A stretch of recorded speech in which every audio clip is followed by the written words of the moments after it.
열왕기상 3장 16절에서 28절까지 하나님 말씀 전하겠습니다.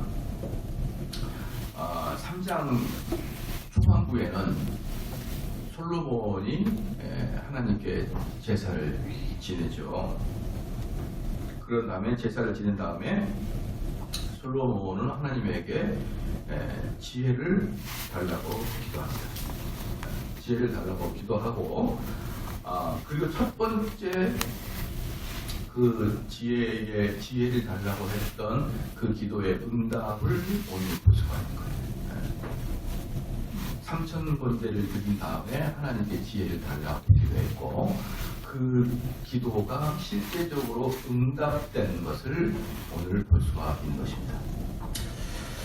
16절에 보니까 그때 창기 두 계집이 왕에게 와서 그 앞에 서며 라고 했을 때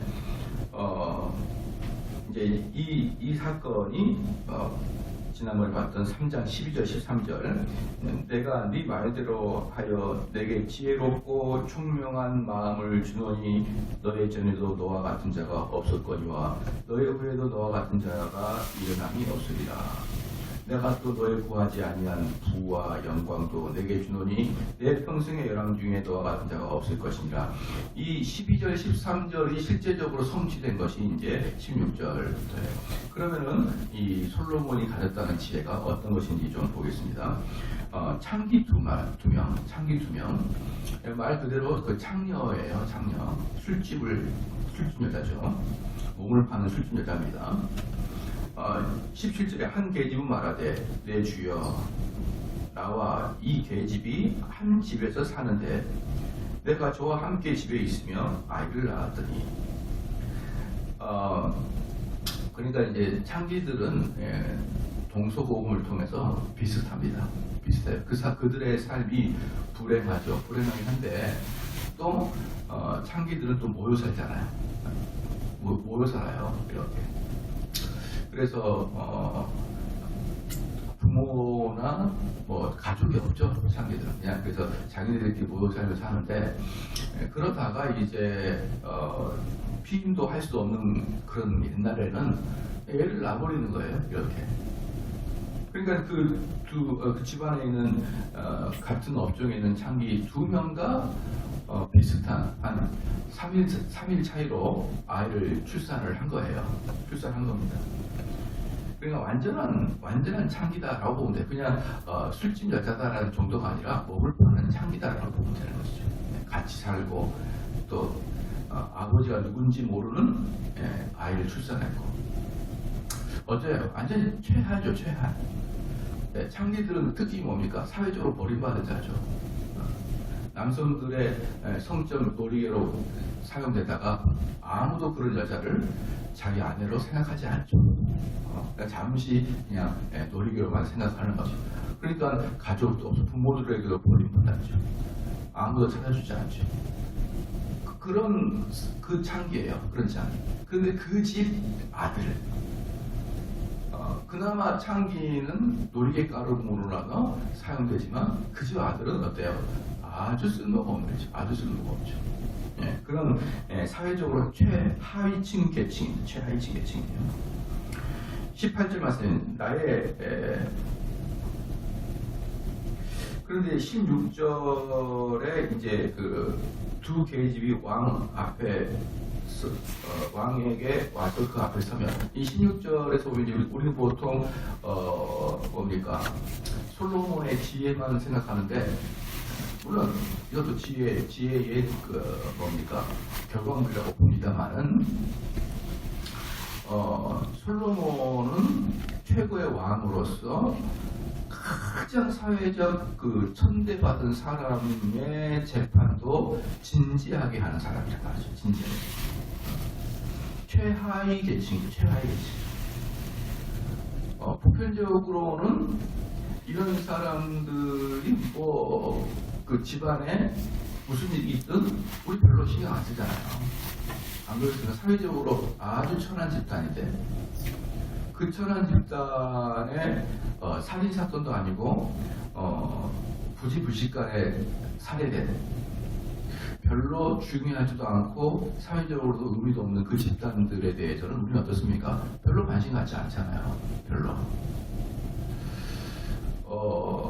우리나라도 북한에서부터 이탈해온 세터민이라는 사람들 있잖아요. 북한 사람들의 탈북해가지고 한국 온 사람들. 그들의 공동체에서 무슨 일이 있는지 우리 별로 기울이지 않아요. 제가 생각했을 때는 그들의 공동체가 엄청 큰 문제를 많을 것 같아요. 왜냐 그러면은 북한 사람들은 우리 한국 사람들과 전혀 다르죠. 북한 사람들에게는 인권이라는 게 없어요. 그들은요 도덕이나 윤리를 배우지 않습니다. 그게 공산당들의 특징이에요. 도덕과 그래서 윗사람을 섬기고 이런 개념 자체가 남을 배려하고 이런 개념 자체가 사실은 다른 어떤 공산 국가에도 비교도 안 되는 북한 출신들에게는 없는 거예요. 여러분 없습니다. 그리고 북한은 21세기의 사람들이 아니에요. 그 사람들은 17, 18세기 사람입니다. 왜 그럴까요? 이조 시대의 조선을 계속 이어받아요. 걔네들은. 그래서 북조선이라고 그러는 거예요. 걔네들은 21세기가 아니라 17, 18세기의 사람이에요. 단 왕조가 이 시에서 진출을 바꾼 겁니다. 왕조가 이 시에 진출을 바꾼 거기 때문에 그들은 여전히 과거에 머물러 있어요. 과거에 머물러 있죠. 그리고 이조 시대가 만약에 이 성계를 시작해서 쭉 이조 시대가 지금까지 대한민국에 있었다. 대한민국에 남아 그래도 1945년에 대한민국 건국이 수립되지 않았다. 그냥 조선시대가 계속 있었다. 물론 뭡니까 사회적 그 개화로 인해서 많이 바뀌었긴 하겠지만 만약에 그래서 전통을 이어간다 그러면 이 시의 조선이 계속 이어간다면 우리 대한민국의 모습은 북한의 모습입니다. 그럼 여러분 우리 조선 시대를 생각하면 북한이라고 보면 돼요. 북한이 조선입니다. 그러니까 우린 조선에 대해서 너무 좋아할 필요가 없어요. 반인권적이고 모든 사람은 왕의 종이고 다 그겁니다. 왕의 종이에요. 이 나라의 왕은 이 나라의 주인은 왕. 나머지 모든 사람은 그 왕을 섬기는 그 등급은 있겠지만 모든 사람이 다 왕을 섬기는 그런 시대이기 때문에 우리의 조상이라고 해서 조선을 너무 좋아할 필요는 없어요. 그것의 연속은 북한이랑 똑같습니다. 그렇기 때문에 그 북한의 공동체는 분명히 여러 가지 문제가 발생할 겁니다. 여러 가지 풀 수 없는 여러 가지 문제도 발생하는데 뉴스에 관심도 없어요. 거기서 무슨 일이 일어나는지 우리는 관심도 없습니다. 바로 그런 내용들이죠. 그들 안에 사기를 당하건 그들 안에 무슨 폭력을 당하건 그냥 관심도 없어요. 너희들끼리 알아서 뭐 알아. 그 정도입니다, 여러분. 그런데 솔로몬은 그 당시에 가장 사회적으로 비참한 그리고 누구도 거들떠 보지도 않는 그 창기의 그 아들까지도 솔로몬은 그들의 억울함을 들어주는 그들의 억울함을 들어줘서 성실껏 재판을 할 수 있도록 솔로몬 자신도 그러지만 이 사회 시스템을 그렇게 만들어 놓은 거예요. 왜 사회 시스템을 그렇게 만들었냐 그러면 솔로몬은 모든 재판을 다 자기가 한 게 아닙니다. 1심, 2심, 3심처럼 솔로몬은 최종 재판소였어요. 지방법원, 고등법원에서 해결이 되지 않는 대법원까지 올라오는 사건이란 말입니다. 그럴 때 비로소 솔로몬은 마지막 최종 단계의 심판을 솔로몬이 한 겁니다. 그러니까 이걸 보면 뭐냐 그러면 솔로몬이 왕이 돼가지고 어떻게 했냐 그러면요. 사회의 가장 밑에 층에 사는 사람조차도 인권이 유지될 수 있도록 사회 시스템을 그렇게 만들어 놓은 게 솔로몬이었어요. 그래서 여러분은 솔로몬은 단지 이 재판에서 지혜를 발휘했다고 생각하지 말고 이 사회를 어떤 눈으로 솔로몬은 다스리고 있었는지도 봐야 됩니다. 그러니까 이런 거죠. 이렇게까지 사회 최하층을 이 나라가 억울함을 풀어주고 그들의 삶에 관심을 가져줄 정도 된다 그러면 일반 평민들의 삶이야 오죽하겠냐 이 말이에요. 그러니까 이러한 사건 하나 보더라도 일반 이스라엘 사람들이 솔로몬에 대해서 대단히 의지하고 존경하게 될 수밖에 없는 것이었다라는 것을 여러분이 잘 아셔야 됩니다. 그래서 우리는 솔로몬이 지혜롭다만 생각하지 말고 국민들 최하층까지 살펴보는 그런 나라로 만들었다라는 것도 여러분이 함께 봐야 되는 겁니다. 그래서 16조에 두 계집이 왕 앞에 섰다 이 말이 나온 거예요. 그 창기까지도 왕 앞에 서는, 창기까지도 대법원에 가서 재판을 받을 수 있는 그런 시스템이 그 당시에 다른 근동에 있는 다른 전 세계에 있는 어떤 나라하고 비교가 안 되는 거죠. 비교가 안 되는 겁니다. 여러분 그거 아시죠? 우리 조선시대 그래봐야 겨우 200~300년 전이죠. 200~300년 전에 어떤 게 있었냐 그러면 200~300년 전에도 우리나라의 재판을 봐보십시오. 우리나라 재판을 보면은 아무 근거가 없어도 지금 솔로몬도 근거가 없어요. 증인도 없고 증거도 없어요. 솔로몬의 재판도. 근데 우리 이조 시대 재판도 증인도 없고 증거가 없는 재판을 많이 했습니다. 근데 이 솔로몬은 그 증언과 증거도 없는 재판을 아주 이제 지혜롭게 한 것이 풀어졌는데 우리나라는 대법원까지 갈 필요도 없습니다. 그냥 사또한테서 깨져버려요. 사또선에서 그냥 모든 게 형조판서 이렇게 해가지고 다 거기서 해결됩니다. 어떻게 합니까? 이놈 네 죄를 네가 모르겠다 이렇게 봐봐요. 그럼 억울합니다. 그럼 매우 쳐라. 우리는 증거도 증인도 필요 없어요. 그냥 두들겨 패버리는 거예요. 그럼 두들겨 맞다 보면 내가 그랬습니다. 그봐 네가 했잖아. 감옥에 가. 더 때려. 이렇게 하는 게 우리나라입니다. 그럼 우리나라 겨우 200년 전만 해도 그랬단 말이에요. 재판이 누구 증거도 필요 없어요. 사또한테 가가지고 제가 어땠습니다. 그러면 끌고 와. 무조건 끌고 와. 사또에게 평상시에 밑도 있더래. 밑에 이 형조 이런 그 내시들한테 밑보였던 게 있잖아요. 그런 사람들을 끌고 와가지고 무조건 두들겨 패버리는 거예요. 우리는. 그러면은 우리나라보다 몇천 년 앞선 이스라엘의 솔로몬이 훨씬 더 시스템 자체가 어때요? 인권적이었다는 것이죠. 그러니까 어떻습니까? 그 당시에 모든 나라들은 솔로몬의 이런 것들에 대해서 도무지 상상할 수 없는 그런 나라였던 겁니다. 그러니까 당연한 게 뭐냐 그러면 사람들 마음에 뭐가 있어요? 법에 의해 보호를 받는다는 것은요. 여러분 법에 의해 보호를 받는다는 것은 자유의지가 발동되고 자유의지가 발동되면 창조적인 생각이 나타나고 창조적인 생각이 나타나게 되면 경제가 발전되게 되는 거예요. 그런데 모든 것들이 최고 실력자의 눈밖에 벗어난다 그러면 그 사람이 아무리 열심히 돈을 벌어도 그냥 한 방에 네 죄를 네가 모르겠노라 그러면 탁 때려버리고 끝나는 거예요. 그런 곳에서는 뭡니까? 절대로 자유의지가 발동하지 않고 그러니까 창조적인 생각 없고 그러니까 경제가 엉망진창이 된 것입니다.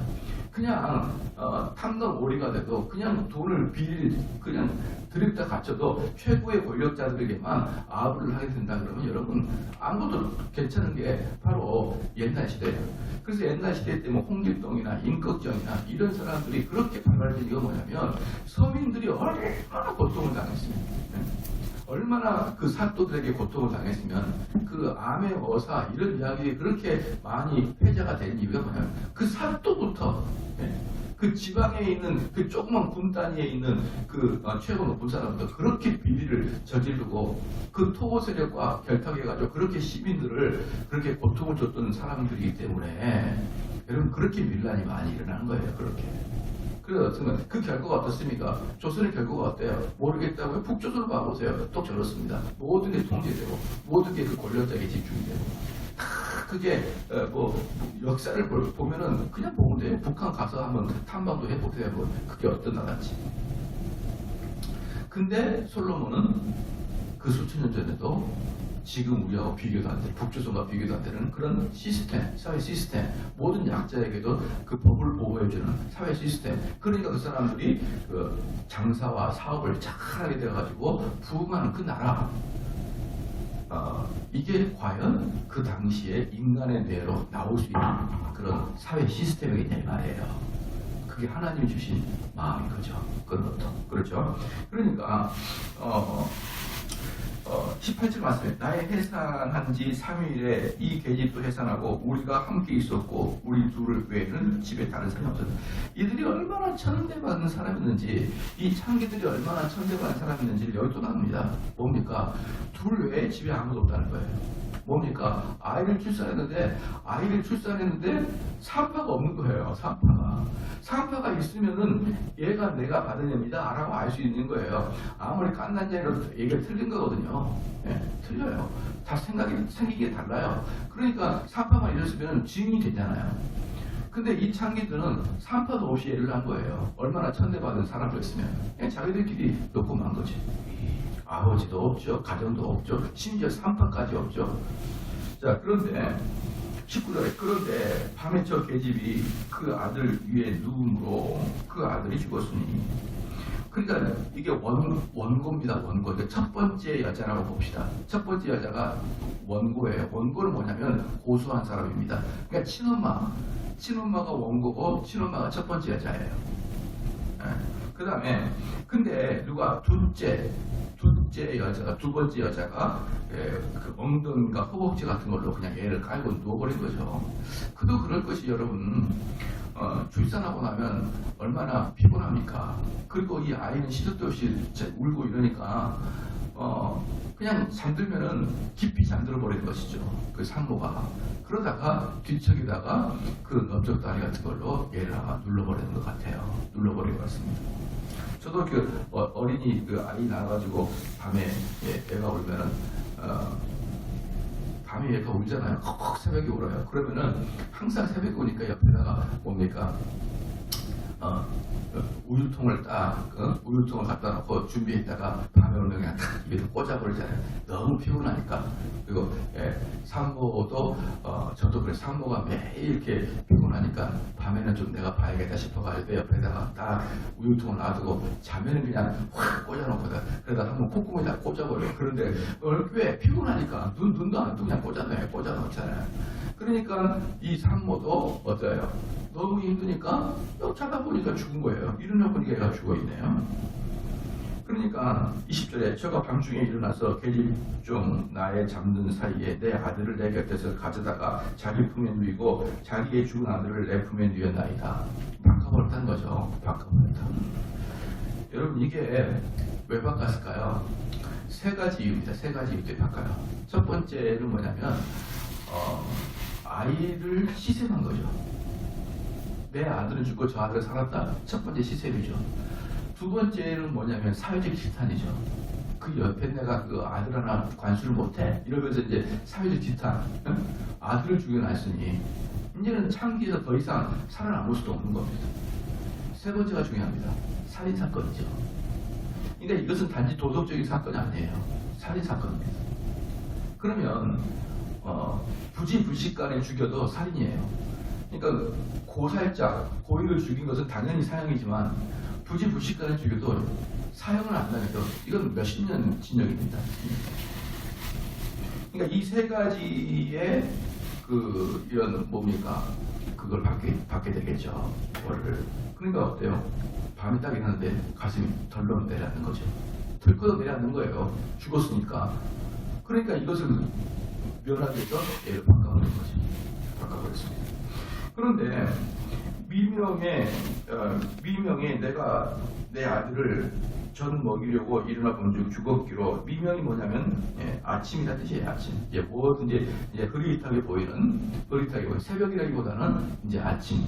우리로 말하면 7시 정도 분별할 수 있고 좀 환하게 되는 그 시간에 일어나 본 즉 먹이려고 일어나 본 즉 죽었기로 내가 아침에 자세히 보니 내가 낳은 아들이 아니더이다. 다른 계집은 이르되 아니라 산 것은 내 아들이요 죽은 것은 네 아들이라 하고, 이 계집은 이르되 아니라 죽은 것이 내 아들이요 산 것이 내 아들이라 하며 왕 앞에서 그와 같이 증언하지라. 이 사건이 어디서 지금 이야기하고 있는 것입니까? 대법원에서 이야기하고 있단 말이에요. 최종 판결에서 이야기하고 있던 거냐면 앞에 1심, 2심에서 다 판사들이 어때요? 재판을 못하고 혐의를 어떻게 정하지 못하고 그냥 위로 옮긴 거예요. 모르겠다. 고등법원으로, 모르겠다. 대법원으로 이렇게 이제 올라와 버린 겁니다. 올라와 버린 거예요. 그럼 그것도 역시 재론합니다. 그러면요, 이 사건이 온 이스라엘 사람들에게 핫 뉴스가 된 거예요. 핫 뉴스. 올해 뉴스가 이 사건이 된 겁니다. 그걸 알 수 있는 게 뭐냐면 28절에 맨 마지막에 보니까 온 이스라엘이 왕의 심리하여 판결함을 듣고 왕을 두려워했다는 거죠. 그러니까 여러분 대법원에서 또는 우리나라에서 여러 가지 사건들이 매일마다 판결이 되잖아요. 그거 아는 거 몇 개 없잖아요. 매일마다 판결이 되지 않습니까? 고등법원에서. 근데 여러분들이 그 판결을 머릿속에 알고 있는 내용은 몇 개 없잖아요. 1년 지나도 아주 유명한 사건은 몇 개 없어요. 그것처럼 온 이스라엘 사람들이 알만한 판결이었단 말이에요. 이 판결은. 그러니까 그때 뉴스도 없었던 그 시대에 온 이스라엘 사람들이 이 사건에 대해서 다 인지하고 있을 정도로 시끌벅적한 재판이었단 말이에요. 시끌벅적. 처음부터. 예. 그래서 이게 그 여론의 시선이 있으니까 참 어떻게 보면요 그런 것 같아요. 저는 참 보면은 이런 것 같아요. 그 무죄 유죄와 상관없이 여론이 들끓으면 제가 이제 우리 교회에 판사 한 분이 나와요. 이제 젊은 사람인데 근데 그분한테 꼭 묻고 싶은 게 있어요. 꼭 묻고 싶은 게 뭐냐 그래요. 제가 꼭 한번 묻고 싶은 게 뭐냐면 사람들이 너무 그 사람을 미워한다. 전국 사람들이. 그러면 그게 재판할 때 그 영향을 주냐? 그걸 묻고 싶어요. 영향을 주냐? 만약에 무죄인데 너무 많은 사람들이 미워하면은 유죄를 때리는가? 유죄라 그래도 한 1년 살아야 되는데 한 5년 살게 할 수 있는가? 저는 그걸 꼭 좀 한번 물어보고 싶어요. 그분들의 속마음. 저는 언뜻 느끼기에는 여론의 영향이 판결에 좀 영향을 미친다고 제가 좀 느껴지거든요. 느낌이. 근데 만약에 판사의 업무가 목사의 업무와 비슷하다 그러면 비슷한 거죠. 왜? 법전을 가지고 사람들을 평가하고 그 사람들에게 법전에 근거해서 죄를 묻는 거하고 목회자도 마찬가지예요. 사람들의 생각을 성경에 비추어 봐서 그들의 죄를 지적하는 것이 비스꾸름한 일을 하고 있는 거예요. 사실. 그런다 그러면 판사의 일이 목사의 일과 비슷하다 그러면 목사는 절대로 여론에 밀려서는 안 되거든요. 여론이 어떻게 말하든 성경이 말하는 것을 말하는 게 목사라 그런다 그러면 상식적으로 여론이 들끓든 어쨌든 간에 법전이 그렇게 말한다면 법의 판결을 해야 된다라고 보는데 때로는 느낌 자체가 사람들이 들끓으면 이 판결에 영향을 좀 주는 게 아닌가 이런 자꾸 느낌이 들어요. 느낌이. 그런데 어쨌든 여기에서도 이들의 재판은 전 이스라엘에 영향력을 주고 있었던 그런 재판이었고 모든 이스라엘 사람들이 이 재판에 솔로몬이 어떻게 평가를 하는지 이목이 집중되고 있었단 말이에요. 자, 이것은 무슨 뜻입니까? 시끌벅적한 재판을 처음부터 진행하면서 피고 온 거 둘이서 팽팽한 논리를 전개하는 거예요. 팽팽한 논리를 전개하는데 한치도 양보 없는 그 싸움을 하고 있었다는 것을 볼 수가 있는 거예요. 그러니까 여러분 이게 우리도 어릴 때부터 거짓말을 해보면 알겠지만요. 처음에 잘못했어요. 그러면은 몇 대 맞고 바뀔 수 있는데 끝까지 내가 안 그랬어요. 라면은 나중에는 뭡니까? 나의 인격이 걸려버리기 때문에 나중에는 내가 잘못했어요 라고 말도 못하는 거예요. 내가 잘못했어요. 그리고 그게 온 세상이 다 알 정도고 아주 무시무시한 사건이었고 이럴 때는 결국 내가 했습니다 라고 말하는 것은 점점 더 어려워진다는 그걸 말하는 거예요. 제가 지금 그 말씀을 하고 있는 거예요. 이 사람들은 후퇴할 수 없다 이제. 여기까지 온 것은 모든 이스라엘 사람들이 이목이 집중되어 있게 후퇴할 수 없고 이목이 집중되어 있게 후퇴할 수 없고 두 번째는 뭐냐면 내가 잘못했어요. 그러면은 살인죄를 가져와야 되는 거예요. 살인죄를. 내가 죽였다는 거 증명이 되는 겁니다. 그러면 원고, 즉 원래 엄마 엄마는 무슨 죄가 있냐 그러면 첫 번째 살인죄, 두 번째 무고죄예요. 무고죄. 네, 무고죄. 지가 죽여놓고 저 여자 품에 있는 애를 자기 꺼내다 무고죄. 그러면 두 번째 피고는 뭐냐? 살인죄.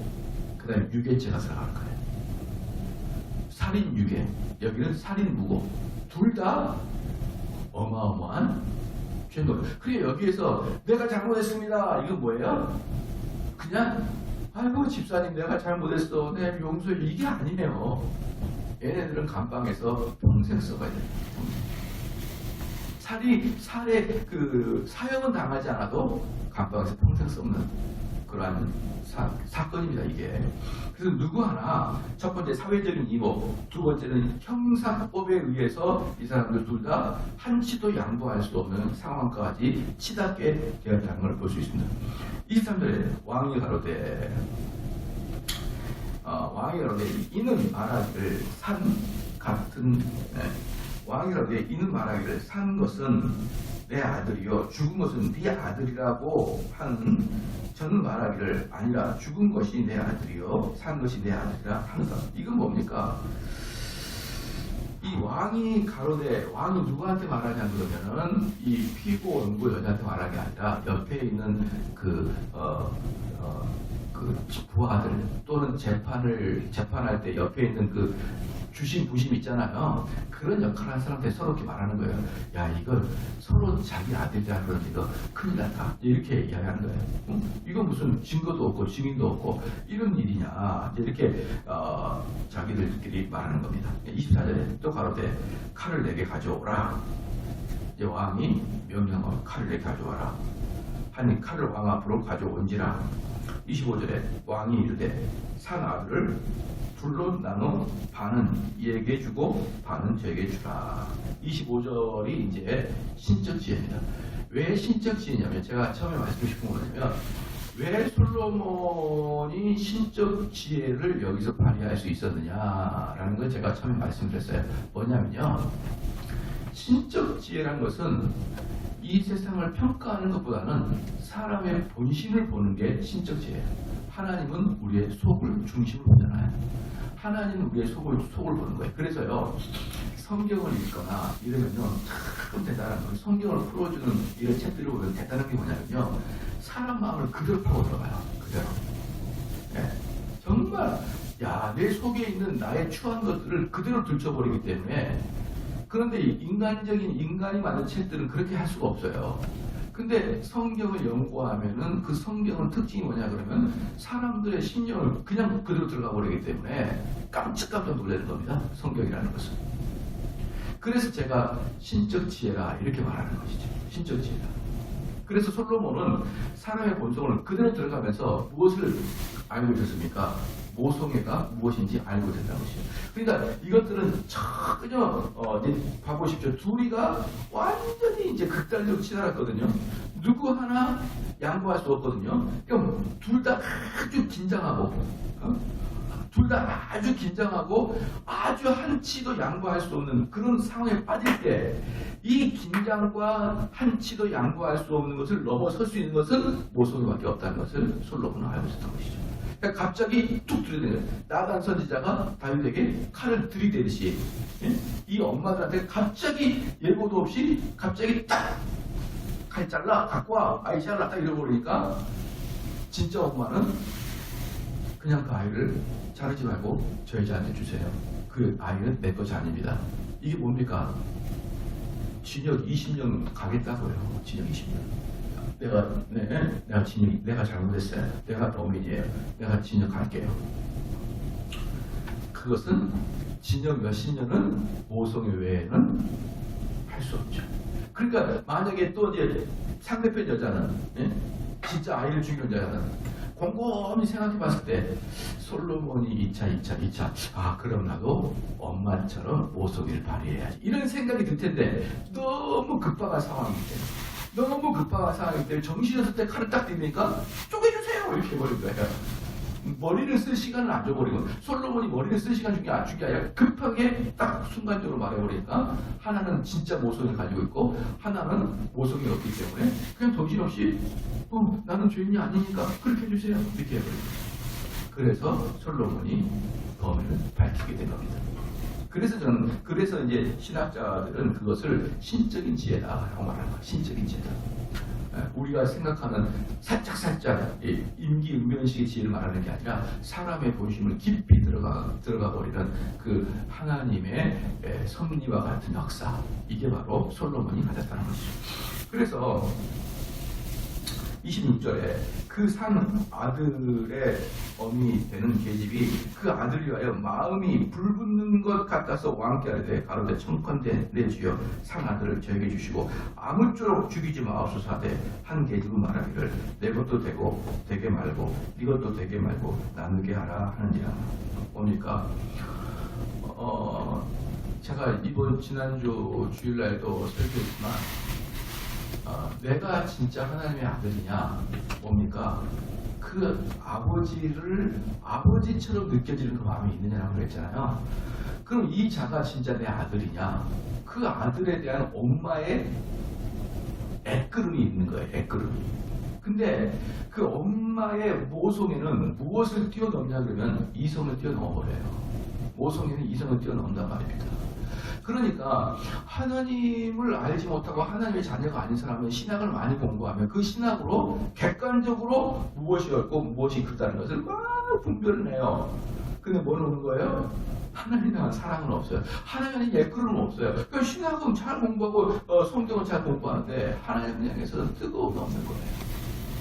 이 여자도 마찬가지예요. 아주 이론적으로 합리적으로 오케이라고 할 수 있어요. 그렇죠. 그 아이에 대한 진실된 뜨거운 마음이 없는 거예요. 그게 가짜는 거예요.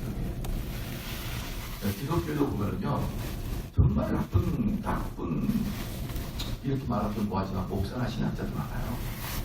정말 뭡니까? 눈물도 피도 없이 네가 문제야. 그 가끔 보면은 그 목사님들 중에 예를 들어서 홍길동 목사 그 사람 문제 많아요. 이렇게 유튜브에 찍어버려요. 나는 그런 분들을 보면서 어떻게 이렇게 피도 눈물도 없나 싶어요. 홍길동 목사 문제 많으니까 여러분 조심하십시오. 물어볼게요. 자기가 뭔데? 항상 교회에서 이단성은요, 그 사람이 이단이 있다, 이것은 누가 판결합니까? 총회에서 판결해요, 총회에서. 홍길동 목사라는 사람이 이단성이 있다.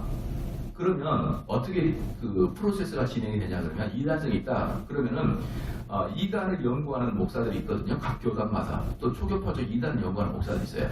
그 사람이 끊임없이 그 정보를 소집합니다. 소집하고 계속 연구하다가 이단성이 있다. 전문가니까 이단성이 있다고 해가지고 그것을 어떻게 하냐면 노회에다가 상정을 해요. 노회에다가 상정을 하게 되면 노회가 1차적으로 보고 그 이단성이 문제가 있다면 총회에다가 상정합니다. 그렇잖아요. 그럼 총회에다 상정하게 되면 총회가 그것을 총회 산하 이단 분별하는 곳에다가 그걸 줘요. 거기는 신학교 교수도 있고 전문 목사들이 있습니다. 그럼 거기에서 연구를 해보고 이거 이단성이 있다 그러면 당사자를 부릅니다. 불러서 소명하게 해요. 그러면 이제 이렇게 하다 보면은 그 신학자들이나 목사님들이 당신이 이 부분에서 분명히 이단성이 있는데 이거 철회하면은 이단이라고 하지 않을 거고 철회하지 않으면 당신 이단을 할 겁니다. 라고까지 물어본 다음에 이단이 결정이 나요. 이단은 그냥 정대원 목사가 야 홍길동 목사 그 이단성 있어 그 아주 성경 보는 게 알미니 아니야 그 이단이야 이렇게 말할 권세가 없는 거예요. 개인 목사들은. 개인 목사나 개인 교회나 심지어 노예조차도 걔가 이단이라고 판별할 수 있는 능력이 없다니까요. 이단은 총회까지 가서 총회에서 결정이 나는 게 그리고 전 세계 전국적으로 이단이라 뭐 신천지나 하나님 여호와의 증인이나 이단이라고 판결되는 것은 그런 과정을 거쳐 이단이라고 하는데 요즘은 개인 유튜버들이 홍길동 목사 그 조심하십시오. 그거 아주 나쁜 사람이에요. 이렇게 이단을 만들어 보려고 해서 정말 저 인간들은 피도 눈물도 없는 사람들이다. 물론 문제가 있겠죠. 문제가 있으니까 그렇게 말하겠지만 개인은 또 목회자는 그렇게 말하는 게 아니에요. 조용하게 어떻습니까? 조용하게 교회 프로세스 안에다가 노예에다가 총회에다가 신고한 거예요. 그리고 나서 총회에서 결판 나야 되는데 아니 너무 한다라는 그런 생각이 지금 요즘에 이 목회자들 너무 한다. 그 유튜브를 가지고 그냥 누구 한 명의 홍길동 목사 그 이단입니다. 그거 거기 교회 가면 안 돼요. 막 이렇게 해버리면요. 그 홍길동 목사가 뭐가 됩니까? 뭐가 되는 거예요? 소명할 기회도 안 주고 말이에요. 그런 것들은 여러분 절대로 안 됩니다. 그런데 여기 보십시오. 이 여자는 어땠습니까? 산모는 진짜 엄마는 그 이론의 위에 뭐가 있는 거예요? 아이들이 사랑하는 마음이 들끓었잖아요. 그렇잖아요. 그러니까 그 사람은 허당한 허물을 덮어버린 거예요. 그래서 내가 차라리 감옥 가고 말이죠. 내가 살인죄를 지고 가겠습니다. 라고 말하면서 그 아이를 포기한단 말입니다. 솔로몬은 명확하게 그것을 알고 있었던 거예요. 그러니까 27절 왕이 되다가 갈 때 산 아들을 저 계집에게 주고 결코 죽이지 말라. 저가 그 어민이라 하며 솔로몬이 아주 정확한 판단을 딱 했습니다. 28절에 온 이스라엘 왕이 심리하여 판결을 듣고 왕을 두려워하였으니 이는 하나님의 지혜가 저희 속에 있어 판결함을 보면더라. 그러니까 여기서도 말씀드렸듯이 이스라엘 사람들의 온전한 집중, 그 사건에 대한 아주 집중을 하고 있었고 그 모든 백성들이 깜짝 놀랄 만큼이나 누구도 반박할 수 없는 결론을 내려버린 겁니다. 증인도 없죠. 증거도 없죠. 서로 간에 팽팽하죠.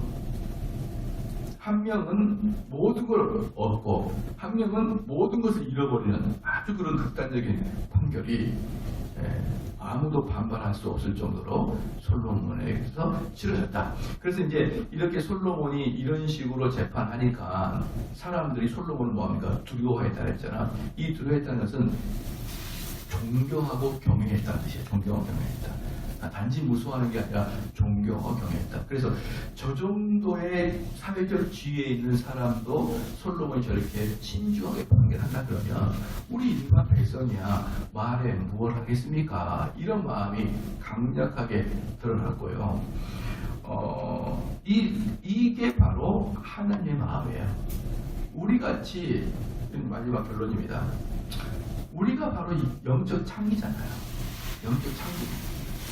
우리같이 쓸모없는 자를 하나님이 가장 아끼는 독생자를 보내주시는 우리 같은 쓸모없는 자를 위해서 그 높이 계신 하나님이 그 일을 했듯이 그것의 예표가 솔로몬의 예표라고 할 수 있어요. 그렇게 위대한 왕이 쓸모없는 자를 위해서 그렇게 심혈을 기울였다라는 것은 하나님을 보여주고 있다라고 볼 수 있습니다.